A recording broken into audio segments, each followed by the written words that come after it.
Get your live music fix with the best of Pearl Jam tribute music. Washed in Black will be performing for one night only, 7 p.m. on August 27th at the Federal Way Performing Arts Center. Experience a tribute to one of the most prolific bands of our time with Seattle's own Washed in Black as they celebrate the 30-year anniversary of the release of 10. Get tickets at fwpaec.org. Thank you to our sponsor, Becker Retirement Group. Got a hankering for a sessionable hazy IPA? Elysian Brewing's Contact Haze is just the brew for you. Order Contact Haze and your other favorite Elysian brews like Space Dust from ElysianBrewing.com today for free delivery. ElysianBrewing.com. Must be 21. Please enjoy responsibly. Hey, it's Miles. Thank you guys for listening to the Men's Room Daily Podcast. Have you heard our newest podcast? It's called The Greatest Story Never Told. Download it today on radio.com. Be sure to subscribe. New episodes are uploaded every Tuesday at noon. Unfortunately, what you're about to hear is real. The members of this radio program are simply not that bright, or what some people would call educated. They are merely stupid. They're not trying to offend anyone on purpose. And all have played doctors on TV. You have been warned and are cordially invited to join the party. This is the Men's Room. Forget it, man, and get with the countdown. Get with the countdown. Shake this square world and blast off for Kicksville. The trippers, the grasshoppers, the hip ones, all gathered in secrecy and flying high as a kite. This is the Men's Room with Miles and Thrill. You know what they say, shake your radio more than 3 times, and you're playing with it. You're listening to the Men's Room. And away we go. Welcome to season 15 and episode number 3,308. Along with Steve the Thrill Hill, the Ted Smith, and Mike Hawk. And you are the Men's Room. On tap today, the return of Who Sucks Less. We will play Profile This, plus headlines, the Men's Room shot of the day, fun with listener emails, and everyone's favorite, TV Time with Ted. Click, clack, drinking the draw. All right, here we go as we head to Connecticut, where a man who did not want to pay rent chops off his landlord's head with a sword. Meanwhile, the president of Belarus, who said vodka could cure pandemic, ends up in the COVID-19 ward. A school committee meeting on Zoom in Massachusetts. It's chock full of Franks and beans. 3 jail inmates saved deputy after heart attack and now enjoy bottomless supply of sardines. And the Dodgers are selling cutouts of fans' cats and dogs. More importantly, they tried to beam the Astros last night. That is all coming on today's very special episode of The Men's Room. And now, here's the question. Hola, bitches. Good day to you and yours and your side action upon request. Don't you hate it when no one believes you? Here you are telling the truth, and no matter the level of detail, the consistency, the memory, you're accused of lying or bending the truth at best. For example, a man came home from work one day to find his wife in tears because she couldn't find the cat. Well, he found the cat sleeping in a file cabinet. His wife accused him of locking the cat in the filing cabinet. He didn't, but she didn't believe him, and now they're divorced. Like I said, sometimes people just don't or won't believe you or your story because your story is just too dumb or unimaginable. Like if you're a kid, or if your kid walks up to you as a parent and they say, I don't want to eat dinner tonight. Well, that's not too shocking. And you say, why not? You say, because there's a severed finger in my meat pie. Well, understandably, you're going to be skeptical up until you find a severed finger in their meat pie. This happened to a kid in Brazil when he bit into his food. And sometimes you have the kind of story that honestly, it would be suspicious, except that you have witnesses. There's a family of the woman who was attacked and killed by a great white shark off the coast of Maine. Maine, where there has never been a fatal shark attack. And this is a well-to-do woman. And this is the same place that you and your family go to every year for 4 or 5 months at a time. Sure, shark ate it. Well, guess what? Without witnesses, the authorities may have been a little skeptical, but no, that is precisely what happened. The fact that she's well off is why there was some suspicion at all, but a couple of kayakers, they saw the thing, tried to rescue her, but to no avail. But look, we've all got those stories, the ones that you almost hate to tell, but you feel the need to tell it, even though you know it's going to be met with some skepticism. And that's what today's question is. What is your true story that seems unbelievable when you tell it? Be a part of the Big Show. Call 206-421-ROCK. Like the Men's Room on Facebook. Follow us on Twitter and Instagram at Men's Room Live. Text 77999 and send those emails to the Men's Room at KISW.com. Get your live music fix with the best of Pearl Jam tribute music. Washed in Black will be performing for one night only, 7 p.m. on August 27th at the Federal Way Performing Arts Center.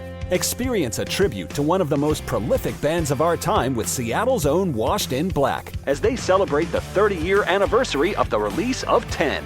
Get tickets at fwpaec.org. Thank you to our sponsor, Becker Retirement Group.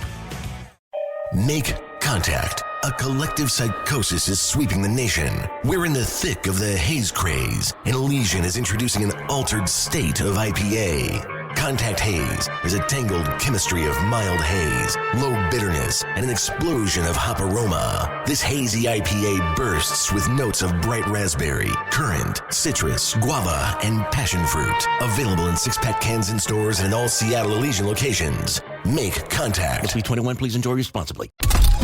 The Men's Room returns with Miles and Thrill. 99.9 KISW. All of it goes, and away we go. Welcome to Season 15, Episode number 3,308. What a large and a charge program we have for you today. Guaranteed future repeat. Oh, boy. Return of Who Sucks Less coming up today. And we're also going to talk about some stories that, when you tell the stories, people are like, how in the hell did this happen? This is the most unbelievable thing I've ever heard. It's not that they don't believe you. But they don't believe you. But at the time, the story seems somewhat unbelievable. Everybody has a story about a friend that is just absolutely insane, something that happened to them, something that happened in a group of situations, whether it's a family situation, whether it's something that happened to your father, or any way you want to, I mean, you name it, you tell the story, people go, man, that is just the craziest thing. And just like, for example, here in our room, in our show, Ted fell off a balcony. Mm-hmm. All right, the story behind what happened to Ted is one of the most unbelievable stories you will ever hear in your life.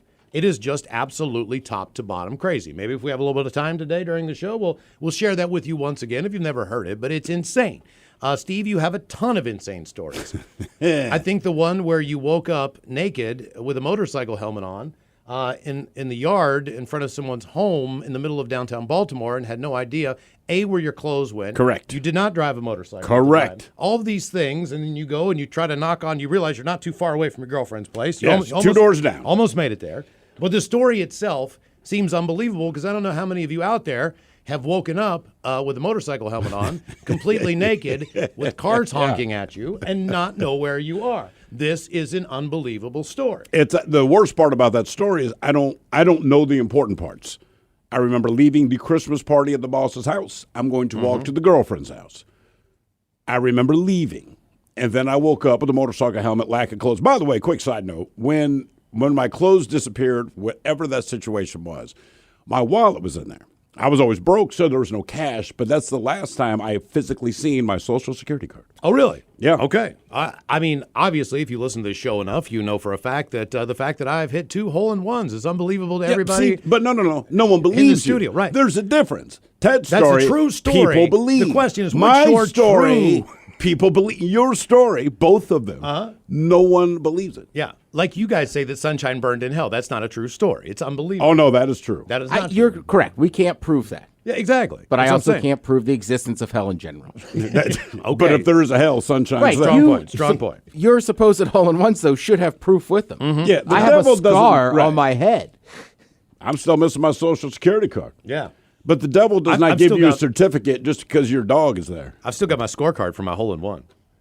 Why don't you bring it in? I'll bring it in. You said it have for 15 years. I have the damn thing somewhere. I just got to find where it is. I'm pretty sure I still in got that almost bad boy. 20 years. Now I'm thinking about it. It was an unbelievable day. Yeah. So we're going to talk about this story it was. that seems unbelievable. Maybe it's a situation that happened to you and it has never happened to anyone else. And because we like sharks, but not necessarily all the stories that come our way with sharks, or a few today. It was a 10-year-old kid who got bit in the foot at New Smyrna Beach in Florida. What is New Smyrna Beach nickname? It is the shark bite capital of the world. Right. Of the world. His story's not unbelievable, though. Like, You went into the water in a place that is notorious for the number of Okay, sharks. all right. You're bitten by a shark. But here's the I deal. believe that. The mom is the one being quoted in the story, and in the picture that I saw, she's The kid's quote is, yeah, she's sitting in the hospital bed beside the kid. He looks like he's kind of sad, but either way, you know, really? That kid had been by a shark. You know, her comment is that, you know, we come here every year.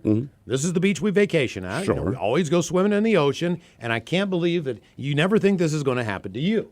At the shark bite capital of the world. That is correct. Like, yes. And I thought the same exact thing. You know what I mean? I mean, look, I know that still, I understand, before everyone starts, I understand statistically the odds of being attacked by a shark. Very, very slim. But just keep in mind, those statistics are in aggregates around the world. Yeah. When you go to the shark bite capital of the world, in that moment, the stats explode. Sure. Much more likely. That is not unbelievable. I mean, No. it's like, let's just say I walked into Costco and all I wanted was a slice of pizza and a hot dog. And you left with a new color TV. If I walked out with a believe that. 62-inch television, Right. along with that, wouldn't you be like, oh, I get it. That's believable. Absolutely. Yeah, I mean, he only went in for a hot dog. But look, he walked out with a brand new TV. That's believable, So I stopped going to Costco. especially at Costco. But either way, we head to Maine. And why? I gotta say, the shark bite thing to me is a little bit like hiking. Like I saw a bear. Yeah, or just like a lot of people go hiking. Some people go hiking really big mountains and stuff, and it's always like, right, that won't happen to us. But then there's always stories of like, you know, people roll ankles or slip and fall, Sure. and break In a track. back. Yeah, I mean, it's like, a back. again, I know statistically speaking, the odds are slim. But the moment you go hiking on a steep trail, then the statistic moves much more Right. of the possibility of it happening. That's all. Absolutely. It's like crows who know where the trash is and everything else. Look, don't think for 1 minute when you go camping, a bear can't smell you from 5 miles away. Sure. Don't think that a cougar hasn't been following you the entire time, waiting for you to go to bed so they can eat your food. They can smell everything on you. So, look, unless you put that stuff up top, the most terrifying thing for me of camping was always just going to sleep. Because what happens at night in the woods, all those sounds Stays you at hear, night. I mean, you're hearing those sounds for a reason. Yeah. They've been waiting for this. You know what I mean? And But again, I'm prepared for that in that moment because I know where I am. Right, correct. If I'm walking through, say, a downtown mall and I see a grizzly bear, then I'm like, wow, I'm not prepared for this. Now, and if you are from the northeastern part of the country, you know for a fact that the farther you get north in New Jersey kind of supplies its own beach. As far as the residents of New Jersey, for the most part, if you are in anywhere from New York south, you're probably going to be in New Jersey. You might go down to Delaware, but anywhere north of that New York line, typically, unless you have a ton of money, it's very expensive to go to Rhode Island. It's very expensive to go to Massachusetts and some of those beaches out there. As far as the cost of living, a lot of those people then head to Maine. So Maine has been a vacation destination for a number of years, especially if you go up 95, the equivalent of I-5 on the West Coast. It goes top to bottom all the way down. That highway gets so backed up from Boston to Maine, at times you're on that road for 4 or 5 hours because traffic is just backed up going to Maine. Now, in the history of the state of Maine, there has never been a documented shark attack where someone has died. And that just happened this week. A former New York City fashion executive was killed by a shark off the coast of Maine, and apparently she just started screaming, as they say, as the beast attacked her. That seems very reasonable. According to a neighbor who was sitting on his deck and watched this go down. Again, we got to use the word beast. We do. Is that too much, Miles? Can we call it a beast? I think- Can we call the shark a beast? No, and I'll tell you why. Because, look, okay, much like this area, she was wearing a wetsuit. She was wearing a black wetsuit, which is the same people do if they're in Indian Beach in Oregon surfing, or they're Tillamook, or they're in Ocean Shores, or whatever. They go out with a black wetsuit on. They look like a seal. Sure. If you asked the shark itself, what did you think you were trying to eat? The shark would say, the biggest seal that I've seen in a while. What do you think seal calls sharks? And he said, Beast. I'm sorry. I thought this was a seal. You know what I mean? Like, I am not a beast. This was That's an a beast. This was an accident. You know what I mean? Oh, it's not like the no, hunter no, who no, shoots no, his no. buddy because he thinks he looks like a deer. Hers was not an accident because her attack was different. Most of the time that a great white shark attacks someone, takes the bite, thought you're a seal, my bad, you taste like crap, I swim away, maybe you bleed out. This shark tried to eat this woman. Before the great white set its sights on Julie Hollowek, she was giggling and laughing along with her daughter as the two swam together. They're only 20 yards off of Bailey Island. This is about 3:30 in the afternoon. Well, but seconds later, Hollowek, who's a former president of a handbag company, Kipling North America, just started screaming for help.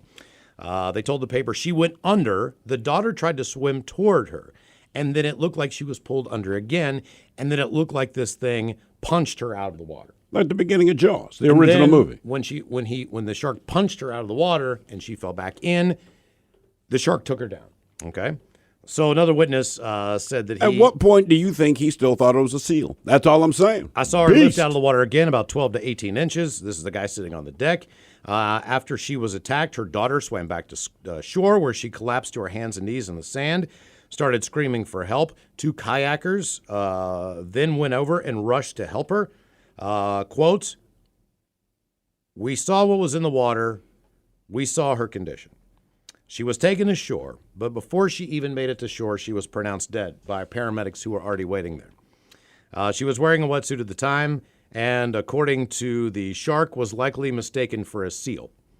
Her death marked Maine's first fatal shark attack ever." So if you've been going to the beach, Congratulations. you've been going to the beach in Maine, and families do it for generations and generations, you've never heard of anything like this. This is unbelievable. But that's what I'm making unbelievable. Because if there were not, just think about it. This woman was kind of loaded, all right?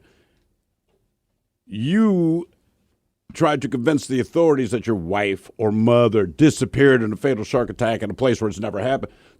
I'm saying there's no chance they believe you. I'm saying 48 hours, 2020, Dateline, all of them are doing, did he actually kill his wife? Because there's never been a shark. They've been going there for years at 4 to 5 months at a clip. They always swim in the same place, never been. But because she's loaded, I think they'd have been very suspicious. But as it turns out, I guess, fortunately, you got the guy on the deck and the 2 kayakers. Well, plus it's not nearly as surprising because Cape Cod never had sharks. And then in the last 10 years, with the resurgence they did with the seals, they have a lot of sharks. And they've had attacks. So even like last summer, if you watch Shark Week, that was the main point of it. It's like, they're like, dude, these great whites are going to Maine now. I'm telling you, man. You'll see them in Nova Scotia. I think we're just getting to a point, especially with stuff warming up. Like, they're back. Yeah, it's like it's not.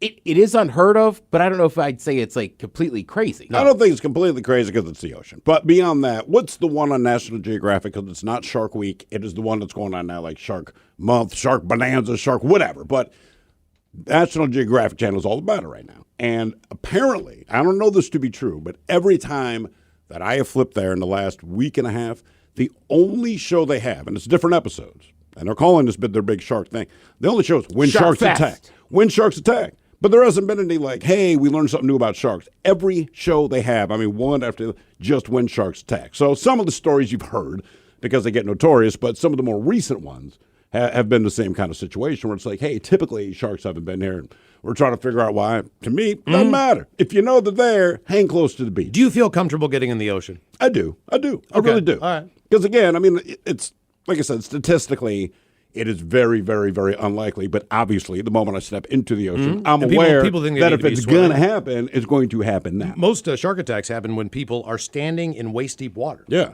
I'd rather swim in freshwater. Really? Yeah, me too. Oh. Without question. Oh, I'd always rather be in the have a ocean. snapping turtle take off my big toe than I would have. You know what I mean? Why would you rather be in freshwater? Is it because you're so worried about sharks? Because- my black yes. ass isn't even worried No, about that forget sharks sharks. that much. How about jellyfish? Okay, well, that's fair. Jellyfish, That is fair. riptides, I get the beach and beach towns are fun, but Yeah. I'll take Lake House every day of the week. Really? Oh, yeah. I'm too. Ocean Beach. Give me the Ocean Beach. I'm going lake. I think the you can just. sand. I think as far as the using cries for help from the bloody water where someone's being mauled. I love it. But as far as utilizing the water, it just seems like it's easier in a lake. It's easier to go water skiing, to go inner tubing. But or I'm not a water go canoeing or do any of that stuff. I'm where- just right and Yeah, what is your This will sound- activity in the water? For me, I just like to splash around the water. Maybe you have around with kids. Maybe you're throwing a football. sitting in an inner tube just off the dock. Or maybe even if I'm just, like I almost said something offensive. Like certain people would do in their big giant floating pink flamingos out Right. there in the water, right? I got no problem with that, man. And I know look, when we went to Hawaii, I don't know, 12 years ago, took surfing lessons, all right? And to me, that is the ultimate moment of looking like the seal as they explain it, right? But you think about it, and I do remember the conversation with the surf instructor, because it's mostly hurry up and wait. He's kind of floating in the water. Are the sharks in the water? He's like, it's the ocean, bro. Of course there's sharks in the water, but it's just not something you can worry about. And I didn't. The first time I actually got upright on the surfboard and kind of made it all the way to the shore, I hit the one thing he said try not to hit, which is the black coral. Because when you hit, man, it just hurts. Oh, it just- right? It's not it going cut- to kill it cuts you immediately. but it hurts so bad. So I cut my knee a little bit. I am not gushing blood, but you always hear these things, the sharks can smell the drop of blood from outer space, bro, right? So now I'm in the ocean, and I'm paddling back out there to meet him. Like bears. She's on her period, so I'm swimming back out to, like our launch point. The water's maybe 10, 12 feet deep there. But my leg's in the water because they're sitting on the board, so I can see the blood kind of ribboning off. Mm-hmm. And I look at the instructor again and say, hey, seriously, I mean, like, my leg is cut a little bit. It's not awful, but, a little bit of blood's coming out, man. Do I have to worry about sharks? He just kind of looks at me. He's real chill. He's like, we'll see, man. It's like, well, that is not the You're chumming. But I stayed out there. Don't you worry, chum. Yeah. Right. Well, and part of the issue I have with the ocean. We'll see, man. Yeah. Part of the ocean is my own stuff. Obvious. Like, I go to a lot of beach towns in my early 20s. We never even went to the beach. We just played miniature golf and drank at the bars. Sure, yeah. Mm-hmm. Different experience. Our question, what is your true story that seems unbelievable when you tell it? 206-421-ROCK. By the way, just someone real quick says, hey, when I hit my hole-in-one, it had to be signed by 2 witnesses that were playing with me. I got both signatures. I got all 4 signatures. I just want to see them, bro. That's all we're asking to do. Oh, Jesus. Do I really have to dig through all these boxes to find? I kept it. It's been 20 years. We have moved 100 times, and somehow, in all of these moves, you found a bag of weed and a capsule of Metamucil in a box in a warehouse that looked like the Raiders of the Lost Ark. You're right. I should be able to find it. But you can't find your signed certificate for a hole. It's elusive. Hello? And you're an organized dude. I know. That's why I'm like, I really need to find this. I know. It's got to be somewhere. Right? Yeah. Hello, Manuel. Welcome to the men's room. Hola, bicholas. Hola. How y'all doing today? Doing good, man. Thank you, brother. Yeah. Yeah, you guys are talking about the water sports and everything like that. Remind me about Monday about Andre. Wasn't it Andre messing up and not choosing the top 10 wrestlers of all time? I really want to listen to that one. Mm-hmm. But yeah, my unbelievable story was short, sweet, to the point. Was every time I tell the stories, people were asking questions. My first time, I didn't finish. Took 4 hours, and I still didn't finish. When you lost your virginity? The day that I lost my virginity, the process was 4 hours, and even then, I didn't finish. What was the problem, do you think? There was no problem. I was enjoying myself very much, but I don't know. If you have an erection for 4 hours, they tell you to call the doctor. I'm sure this did not make her very happy. Well, she didn't know about it until like 2 years later, then I confessed. Oh, okay. You didn't want to kill the mood? So you're saying you faked it? No, yeah, I kind of did. Okay, I was going to say, the only thing you have to confess to is the fact that, you never got to the place that you wanted to go. So, there's 60 minutes an hour. It took you, 240 minutes. When I lost my virginity, in 240 minutes, I could have finished, as you say, 480 times. I mean, we're talking like I was Usain Bolt. In, out, done. That was amazing. Yeah, but I'll tell you what, I was ready to get right back in the game within it seemed like 30 seconds. At what age does that change? It could have been 5 minutes. I don't know, but I mean, like when you were younger, you could it was like puke and rally, right? Yeah. You could get to completion like give me 15 seconds, I'm ready to go. Now you get to completion, I want a cigarette and a nap. Yeah, that's weird, man. Because it sucks. If I thought for 1 second, not that the bars are open, but that if I was drunk enough where I had to walk into the bathroom and puke, and then come back out and sit down, my initial thought would be, hey, I'm pretty messed up. I need to start walking home and get out of here, right? You know what I mean? But back in the day, if I threw up, I was like, oh, I'm good to go for more beers. It was a badge of honor. Sure. Yeah, I'm not going to feel nearly as bad tomorrow. That's what people did. Yeah. It was actually advice. Dude, I'm getting drunk. I don't feel good. Like, dude, just go in the alley. Just puke. If you've been drinking all day before a concert, just throw up before we get in there, and then we'll get a couple more beers, and you'll feel fine. I'm not entirely past that point right now. Depending on if something unexpected happens on the weekend, say later, right? Drinking all day, you're doing whatever you're doing. Count on the fact I'm drinking all day on the weekend. But then someone says, hey, man, you want to get together like 7? Like, all right, it's 4:30. And I'm like half in the bag. Like, okay. Mm-hmm. We're going to keep drinking, man. Get up and find Yeah, I'm usually nap guy. You'll do the nap. But will you wake up? Sometimes somebody's banging on your slider on your back. Oh, because they're supposed for to how come long? over. Right? Just for, just a couple bangs. And you got to jump in the shower real quick just to wake up, though, right? Can't remember if I did or not. This was a few months ago. So I feel like the waking But it up's was definitely tough, like man. I had lunch with a buddy. We had sushi. I had a quite a few IPAs. And then, I was like, dude, I'm just going to lay down for a minute. And then, I just woke up. I was like, well, all right. How many hours have passed? Oh, like 90 minutes. Oh, okay, that's not too bad. Our question, what's your true story that seemed unbelievable? Well, when you tell it. 206-421-ROCK. Make contact. A collective psychosis is sweeping the nation. We're in the thick of the haze craze, and Elysian is introducing an altered state of IPA. Contact Haze is a tangled chemistry of mild haze, low bitterness, and an explosion of hop aroma. This hazy IPA bursts with notes of bright raspberry, currant, citrus, guava, and passion fruit. Available in 6-pack cans in stores and in all Seattle Elysian locations. Make contact. Must be 21. Please enjoy responsibly. If 2020 has taught us anything, it's to take nothing for granted. So when you expect hot water and get cold, when you expect the shower to drain and it doesn't, when you turn the furnace on and it won't start, stop freaking and call Beacon Plumbing, Heating, and Mechanical. 1-800-FREAKIN'. The men's room is in progress. 99.9 KISW and KISW HD1 Seattle. Here's a true story that seems unbelievable. A 39-year-old guy in Deer Park, Illinois, peed in the bed on Sunday night. Something we've all done. It's not so much that I peed in the bed. I got out of bed, but I was drunk enough that I turned around and peed, I like to say, on the bed. I peed all over the corner of a brand new mattress one night. Mm-hmm. Yeah, first a king-size bed, and then I stood up and peed all over it. And no matter what the reason was, and I wasn't even drunk. I just woke up. I was seriously just sleepwalking. I was hammered at least. I knew I was going to the bathroom, and I knew that was perfectly fine. No, you knew you were urinating. I just didn't know where I was. Well, he peed the bed, and no matter what the reason was, his 39-year-old girlfriend, whose name is Bofanary Ohm, was not happy. So she grabbed the machete. With her name or him? That I guess was just laying around. Apparently, this is the new lifestyle. Ted leads it as well.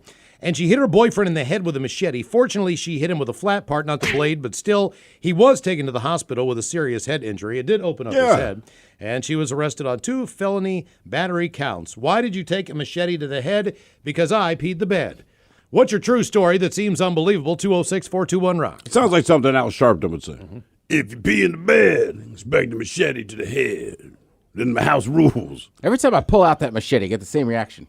Why do you have a machete? this? Yeah, I was going to say, it's got to be the question. Why do you have that? Right, because you don't have, like, weeds to chop down or anything like that. No. Do you sharpen the machete? No. All right. I have like the sharpeners you can use for your knives. Yeah. But I don't think I'd put a machete on it. Based on the purposes that you have the machete, it doesn't matter if you've sharpened it. Like if someone pulls out a machete at me, I'm like, that looks awfully dull. It's fine. Right. S has hit the fan. Yes. At a certain point, if I'm at my back door with the machete, like things have gotten really bad, and we've reached that point. Look, right. Last night I have a meat cleaver, and it's been a little. I haven't really used it very often. Sure. But I had to chop up some chicken. Yeah, so it's a meat cleaver. It's a meat cleaver. So me, I get a little high, and I'm like, I gotta sharpen this thing. Now I've got a weapon because I sharpened it for about 15 minutes. Because you were high. This thing is violently brutal right now. Like it's like a. I mean, it's. I think this is all I need. You know what I mean? I just keep that beside my bed, man. If anything happens, man, I got that meat cleaver. It's going straight to the artery. So I don't want to keep it by the bed. Are they going to make the way all the way to my bedroom? But then I think about it, and I'm like, okay, someone breaks into my house, right? All right. Do I want to knock them out with the backside of that? Because I don't want them to bleed out and then ruin my carpet. That's always a thing to consider. Now, if we're on the hardwood, no questions asked. But in the carpet, I mean, that's. But Ted, you're renting. That's not coming out. It's different. It's different, man. I got to replace Say that. it's life or death. I call. You're not going to care about your carpet. Hang on, fella. I know we're going to fight to the death. Let me get a shower curtain. Can I put this? Can I put this plastic down?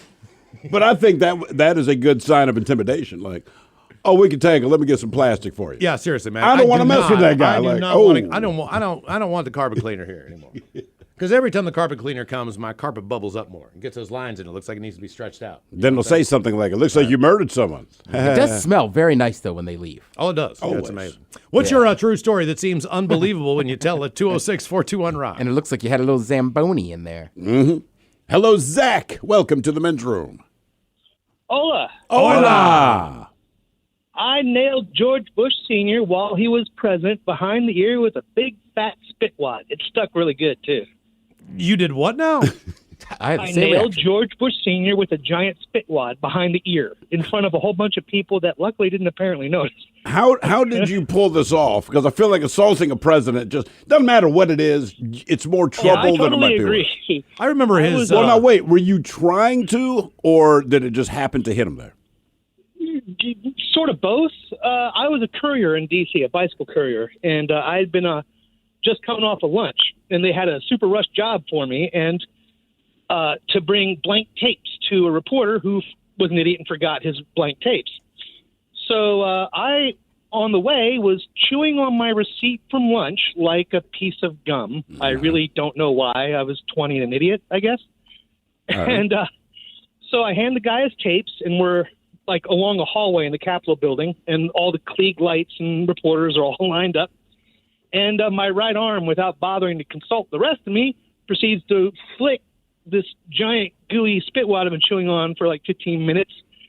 And it flies right up and smacks him right behind the right earlobe and sticks. So you did not mean you did not mean to do this. I aimed at him, but like I didn't consciously do that. Like, you didn't expect it to hit him. You're just like, right. I got you. And so what I see in like all of a sudden, I just realized there's this glowing white ball moving in slow motion to me across all these incredibly bright lights. I figured they thought I was like some sort of Soviet spy trying to kill him with shellfish toxin or something. Oh, that's right. He's allergic to shellfish. He didn't even flinch. And I turned around and left immediately and proceeded to go get very, very, very nervous somewhere else. Yeah, I would have too. Mm-hmm. I'm pretty sure somebody hit me with a spitball behind my ear. I do remember when his... Well, this is back when he was on Haldol and stuff, which is Thorazine light. So he may just not have noticed at all. Mm-hmm. I do remember his son getting a shoe thrown at him someplace when he was doing a speech, and I mean he ducked. He did. He had lightning reflexes. Got out of the way. Like I'd move too. Missed me.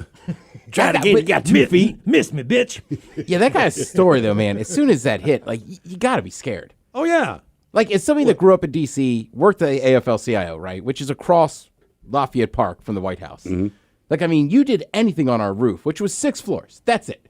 Boom, Secret Service would call you. I mean, like, so that's the whole thing. Like, you go to inaugurations and stuff, like, you think you can see the Secret Service. You can see a bunch of them, but they are all over the place. I got followed. We were trying to return a car to, what's the area? Is it Reagan, right downtown, whatever it is? And Reagan's right across the river. Right, okay. So we had rented a car, and the problem was, if you don't know this part of the country, understood, there's a place called Crystal City that is right next to D.C., but to actually get to it is very difficult if you don't know the directions. But our flight is like a 6 a.m. flight, so this is like now 4 in the morning. We just want to get the rental car back, and we know we have to go to this place called Crystal City, and you can see it, right? You can see it. You just got to figure out how to get there. So we can't figure out how to get there, so we are now circling around D.C. And every time we circle... Not only is it hard to get to, but if you miss it, then you're stuck on this like expressway that I know, Ted. Mm-hmm. That was our experience, but we realized... So we called the rental place, because I'm looking in the rearview mirror now, and there are several black SUVs a decent distance away, but they are understandably suspicious because as far as they know, there's one car on the road, and it is us. I mean, there is nothing on the road, just us. I'm sure they've already run the plates. They know it's a rental, which makes everything look more suspicious, right? Sure. And we are just going in circles in a very highly government-sensitive area of the country, and again, it's about 4:15 in the morning, and more of these SUVs are behind us. And it's crazy because, like I said, it's not like they're right in the rear view, but we realize, like, they're all driving at the same speed like a car commercial. They've got all the lanes, so, like, whatever we try to do, and the whole thing is, like, we're not trying to do any goddamn thing. Mm-hmm. Just want to get the car. So we call the car rental place. The guy answers the phone. We said, hey, man, we've got the car. We just want to return it. And he said, yeah, no problem. We said, listen, the problem is this. We can't find the exit to get to Crystal City. It's not even labeled that way. But so we're circling around, man. And so how should we get there? His response, man, honestly, I don't know what to tell you. Like, I just know how I get there from where he lives, but he didn't live from the direction we're coming. So I was like, I don't know. Mm-hmm. It took about 45 minutes. We finally managed to drop this car off. And I mean, when we dropped it off and, you walk inside, and when we walk back out to get the little shuttle bus to go to the airport, you can see several of these SUVs parked. Like, I mean, they're still keeping their eye on you because they still don't know what we're up to. And eventually we just boarded our flight and came home. Yeah. But it's kind of a creepy thing. I'm like, I don't like this. And every time we did another circle, like 2 or 3 more behind us, I'm like, this is going to end poorly because I can't find a goddamn exit to give them their car back. By the way, it was a Chrysler Sebring, which is a horrible car. Like, I just want to give them their car. I had a weird experience at a rental car agency. That's why I went to broadcast school. Yeah, it was a little bit weird. Where? Crystal City? Yeah. Oh, nice. Really? There's a whole, like, underground area. Like, half the city's underground. And there's like shops and like the metro stops in there. Get out of here. Huh. Okay. Yeah, man. Never knew that. Next time, take the metro. I should have called your ass. I was on a family vacation on the East Coast and was bringing my rental car back to BWI Airport. Typically, BWI Airport has a satellite rental car place that is pretty good ways away from the actual airport. As you know, in Seattle, you can walk down that ramp and you're somewhat close. It's not real close, but this is way far away. Like, you got to get on the interstate, you got to drive down the road, whatever. So we pulled in a little bit early because we know for a fact that we still have to get on a shuttle, go to the airport, et cetera, et cetera, et cetera. When you pull into your rental car slot, you see the name of the rental car company. You pull in, there's like 3 lines, and there's a guy who's waiting for you. Right. Now, typically what you do is, as you know, you pull the rental car in, but you give it about 3 or 4 feet. And that's about it. You get close enough where they can get into the trunk, but they want to try to fit as many cars in there as they can because people start piling in on the weekends and everything else. And so this guy starts walking toward me, and he puts his hand up to stop. Well, instinctually, I just keep moving forward because I'm still trying to get within 5 feet. I'm 25 feet away from this car. And he's stopping me, puts his hands up, and I'm like, what the hell? So I cut the engine and everything, and I park it. I figure, all right, he wants me to park it here. And he comes up, and he's really, really nonchalant. And he goes, hey, man, how was your weekend? How was the car? Was everything okay with it?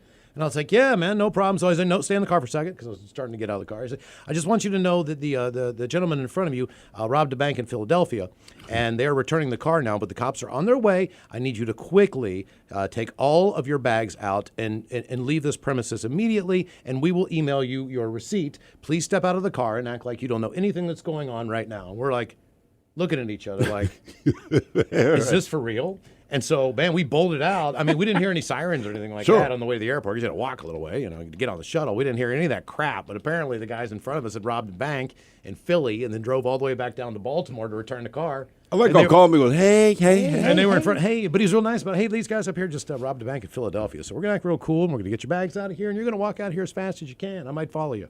Okay. He's like, okay. Get on the bus. What's your true story that seems unbelievable when you tell it? 206-421-ROCK. Hello, Melody. Welcome to the men's room. Hola. Hola. Okay, so this story is not as fun as Manuel's story about losing his virginity. In fact, I don't see it as losing my virginity. More so, I just accidentally popped my cherry at a very young age, very quickly, painfully, and accidentally. Okay. Was it a sneeze? Does this mean you fell on something? Yeah. So in my neighborhood, there was a lot of hills, and we all would ride our bikes from one part of the hill, the top of the hill, down to the bottom. And I was only 8 years old, so I just had this dinky little bike that just wouldn't go as fast as all the other kids' bikes, So I wanted to go fast. And I convinced one of the older boys, I think he was 10 or 11, which, seemed way old to me. I got to ride his Stingray down the hill. But the Stingray didn't have a seat on it. Oh, God. Oh, jeez. So I'm flying downhill, Oh.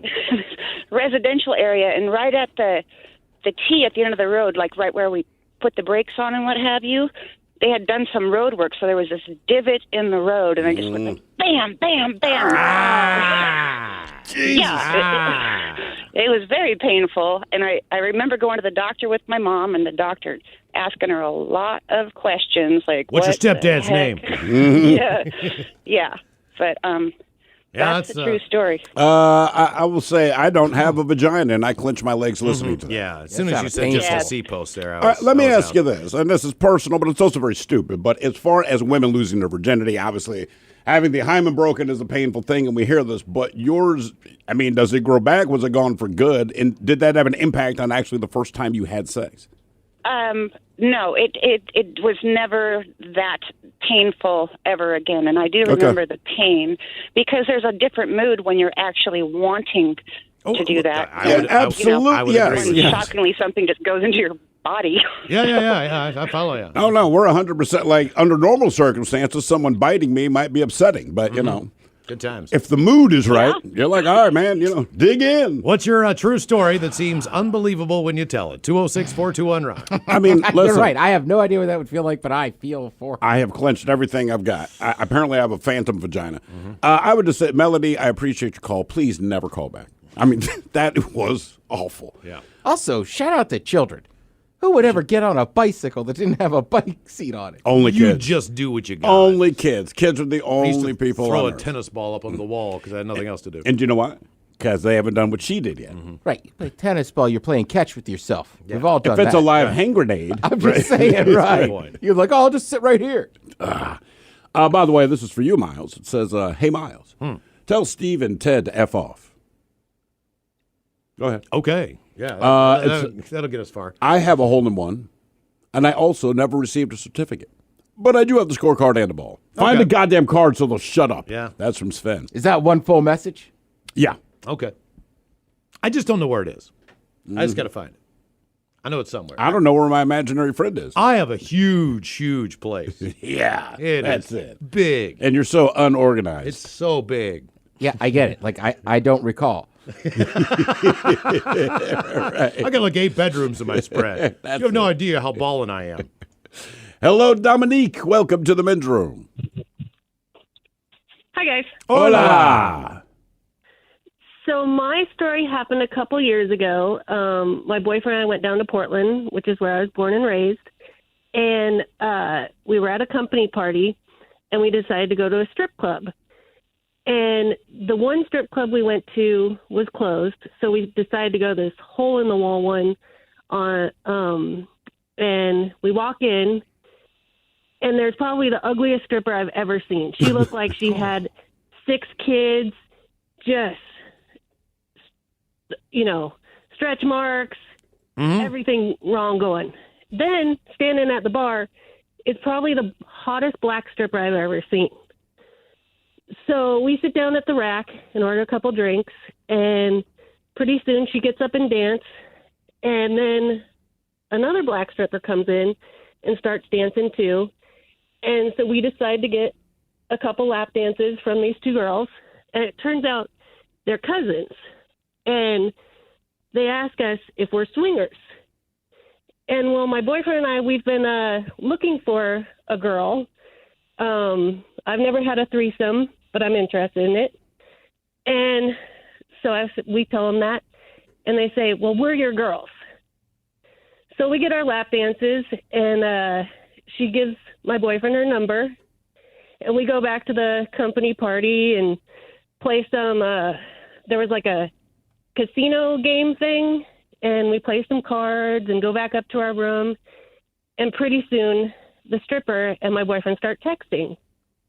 And about 45 minutes later, they both show up, and let's just say it was like a little train thing going on. Oh, really? We've actually, Dominique, taken the train to Portland before, so we know exactly what you're talking about. $40 each way on Amtrak. Well, yeah. When I take the train, it's a little bit more expensive. Oh, really? Was it $40? Oh, man, you got ripped off. Big spender, yeah. Exactly. So how long did this last, and was it a one-time only deal, or did you get to do it again? Well, and the funny part is my boyfriend's 5 foot and I'm 6 foot. And the strippers kept calling him Big Daddy. And he was pretty excited, and it didn't last as long as I would have liked. But now, wait. He's got a lot to tackle there. But hold on. But if he tags out, does that have to ruin the fun for you? You know, if he's done and he needs his cigarette, I mean, can't you keep going? Yeah, I did for a while, but it just wasn't. It was kind of.